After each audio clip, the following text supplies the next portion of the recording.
mais frequência e melhor? Essa é a dúvida de $1 milhão de muitos escritores. Muita gente se depara com a folha em branco do Word e fica desesperado. Muita gente olha para a própria carreira de escritor e se pergunta: meu Deus, quando é que eu vou escrever de fato o meu livro? E para você que quer melhorar a sua frequência de escrita, esse vídeo é perfeito. Aqui eu trouxe dicas práticas que vão te ajudar a melhorar a sua escrita e a organizar a sua vida para tornar a escrita um hábito frequente. Porque acredite, tem muito escritor por aí que não está escrevendo. E isso precisa mudar. Por mais que pareça ridículo, a minha primeira dica é: escreva. O seu livro não vai se escrever sozinho, o seu texto não vai se escrever sozinho. E essa, por incrível que pareça, é a maior das dificuldades dos escritores. Entender que seu texto precisa ser escrito. Muita gente tem a mania de achar que só pode escrever quando a coisa estiver perfeita, quando a ideia estiver completamente consolidada. E deixa eu te contar uma coisa, é isso que não te deixa escrever. Para escrever com mais frequência, para escrever melhor, você precisa sentar e escrever. Escreve do jeito que vem. A primeira versão do seu texto não precisa estar perfeita, ela não precisa estar nem boa. Aquela versão não vai ser publicada, aquela versão não vai ser lida por ninguém além de você. Tem um exercício do livro Caminho do Artista que eu acho muito interessante para isso. A autora vai propor que você todo dia de manhã sente, antes de fazer qualquer coisa, escreva 3 páginas. 3 páginas sobre o que quer que esteja na sua cabeça. Nem que sejam as suas preocupações com contas, com familiares, seu desentendimento com seu namorado, seu desentendimento com seu chefe. Escreva o que estiver na sua cabeça. E aí o que ela propõe é que todo esse turbilhão de coisas que tá na sua cabeça, que você vai escrever ali sem critério nenhum, vai te ajudar a jogar fora, jogar no lixo, tudo aquilo que tá te atrapalhando a concentrar para fazer o seu trabalho de artista. Eu acho esse exercício incrível. Toda vez que minha cabeça tá meio anuviada, eu pego meu diário, porque sim, eu tenho diário e essa é uma prática que me ajuda muito na minha escrita. Escrevo tudo que tá na minha cabeça sem censura. E isso te ajuda também a praticar essa escrita sem censura. E quando você for sentar na frente do Word para escrever, você vai conseguir escrever mais livremente, sem censurar o que você está escrevendo, porque você sabe que posteriormente isso vai ser editado. A segunda dica é: estude, mas estude muito, estude de verdade. Escritor precisa estudar. Eu bato muito nessa tecla porque tem gente que acha que escrita é dom. Eu falei disso no vídeo sobre os erros mais comuns dos escritores, erros que você não pode cometer para não acabar com a sua carreira. Vou deixar aqui nos cards para você assistir depois desse vídeo. Leia sobre escrita, leia perspectivas de outros escritores, conheça técnicas de escrita, busque conhecer estratégias narrativas, estude estratégias narrativas, conheça gêneros literários diferentes do que você escreve, conheça quem escreve a mesma coisa que você. Vai estudar. Você precisa ter domínio do que você está fazendo, você precisa saber o que está fazendo. Acredite, o seu talento não basta. O seu dom não é suficiente. Vai estudar. Estudar vai te fazer escrever cada vez melhor. E o ponto do estudo puxa também para a terceira dica, que é: leia. Leia! Não existe escritor que não lê. Até existe. Recentemente a gente tem visto cada coisa que é realmente impressionante. Tem uma galera que se diz escritor que diz abertamente que não gosta de ler. Aí você vai ler o texto, o que acontece? É ruim.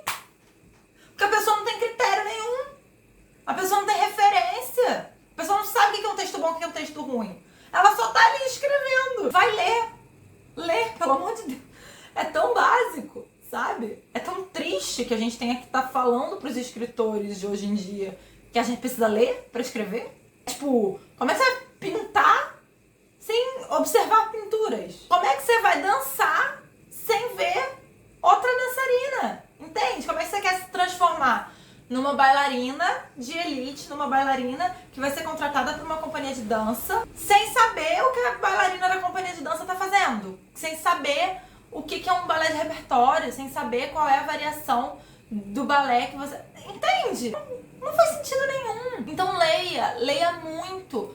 Todo escritor, todo bom escritor é um leitor voraz antes de qualquer coisa. Leia os livros do seu gênero, leia os livros de outros gêneros.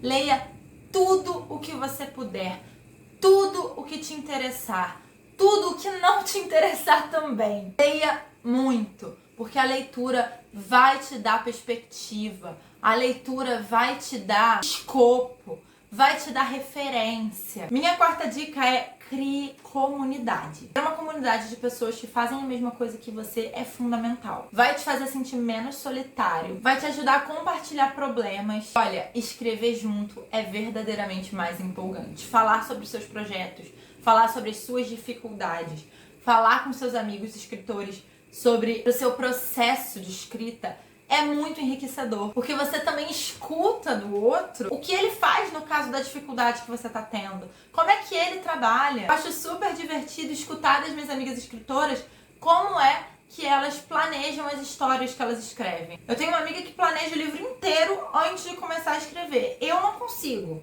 Eu vou planejando de 5 em 5 ou de 10 em 10 capítulos para conseguir ter uma sensação de que eu tô no controle da história. Uma coisa que eu adoro fazer com os meus amigos escritores é abrir videochamadas pra gente escrever junto. Então, os prints de escrita são, assim, muito interessantes. Ficar todo mundo ali escrevendo junto, em silêncio, quietinho. E aí, de uma em uma hora, a gente faz um break, a gente faz uma pausa pra conversar sobre o que a gente tá escrevendo, pra conversar sobre o que aconteceu ali naquele tempo, se a gente conseguiu fazer, se a gente não conseguiu, o que a gente pretende. Gente, sério, isso é muito enriquecedor. Isso estreita os laços com as pessoas do seu mercado, o que é muito importante. E dá um senso de comunidade que é muito, muito interessante para a prática da escrita. Para a prática de qualquer arte, eu diria. E aí, a partir desse senso de comunidade, eu também aconselho que você faça oficinas de escrita. Oficinas em que a pessoa que está ministrando propõe exercícios e que depois todo mundo leia os exercícios em voz alta, pensando num coletivo. Você vai ver que a partir de um único exercício, de uma única proposta, 1 milhão de perspectivas vão surgindo. E isso ajuda demais a perceber como a mente humana funciona e como a gente é diferente um do outro. Claro, estimula a escrita ali mais imediata. Eu adoro fazer oficinas desse tipo. Sexta dica, conversa muito com a primeira, que é: deixe seu texto dormir. Lembra que eu falei pra você sentar e escrever do jeito que veio, do jeito que você conseguiu elaborar ali no momento? Você vai pegar isso que você escreveu, vai fechar e vai deixar dormir. Deixa passar um dia, deixa passar 2 dias. Se você não conseguir passar um dia, deixa passar umas horas, entendeu? E depois, com a cabeça já em outro lugar, você volta para aquele texto. Você vai ver como é enriquecedor fazer esse processo dessa forma. Quando você deixa o texto dormir, você dá pra ele a oportunidade de chegar na versão melhor dele. Você dá pra você mesmo a oportunidade de enxergar seus erros, de enxergar suas falhas, de enxergar onde você pode melhorar. E aí você senta e edita esse texto. Esse processo é muito importante pra sua autoconsciência como escritor, pra você se conhecer como escritor. Eu não publico nenhum texto sem deixar ele dormir. Número 7, estude gramática. Eu sei que eu já falei de estudar como um todo, né? Estudar o mercado, estudar narrativa, estudar estratégias narrativas, estudar sobre escrita, isso é muito importante. Mas estudar gramática, gente. Ai, mas eu não quero escrever no português mais erudito. Não é isso que é estudar gramática. Estudar gramática é ter domínio da sua ferramenta de trabalho. A língua portuguesa é a nossa ferramenta de trabalho. Entender como ela funciona, entender quais são as normas estabelecidas para a língua e como ela funciona também no dia a dia é fundamental para você fazer um uso melhor dessa língua no momento de escrever. Para você fazer escolhas conscientes do uso da língua dentro do seu texto. Então, entender o que é normativo e o que é usual, ter domínio tanto da norma culta quanto das variantes populares da língua, te torna um escritor melhor. Faz com que você saiba adequar a sua linguagem ao tipo de texto que você está escrevendo. E isso é primordial. A 8ª dica eu sei que é uma grande dificuldade de muitos escritores. Na verdade, hoje em dia é de quase todo mundo. Do jeito que a nossa vida é acelerada, com o tanto de informação que a gente recebe o tempo inteiro, é muito difícil que a gente tenha tempo de ócio. Mas olha, ócio é fundamental. Ficar parado sem fazer absolutamente nada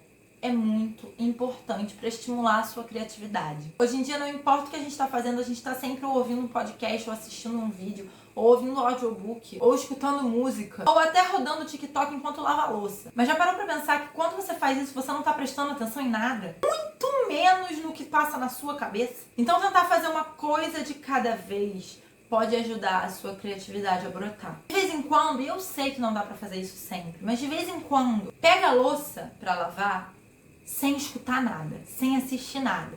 Lava a louça, só você e os seus pensamentos. Toma banho sem ouvir música, só você e seus pensamentos. vai caminhar sem o celular, só você e seus pensamentos. Você não tem ideia do quanto isso é enriquecedor para a sua capacidade criativa e como isso vai te ajudar a escrever mais e melhor. E aí, aliado a esse momento de prestar mais atenção no que você está pensando, eu te proponho observar mais o mundo e as pessoas. Tá no transporte público? Presta atenção na conversa dos outros. É o momento de ser fofoqueiro. Óbvio, sem deixar as pessoas perceberem e ficarem constrangidas, tá, gente? Presta atenção em como as pessoas se movimentam na rua. Presta atenção em como as pessoas se expressam. Observar o ser humano é a melhor fonte de inspiração para escrever. Eu amo escrever sobre pessoas. Eu amo escrever sobre o que eu vejo no mundo. Eu acho que essa capacidade de observar os outros e puxar das suas observações pautas para as coisas que você quer escrever é, assim, fundamental para qualquer escritor. Me conta nos comentários se você tem alguma outra estratégia para escrever com mais frequência. E se você quer saber que tipo de erro não cometer na sua carreira de escritor, assista esse vídeo aqui.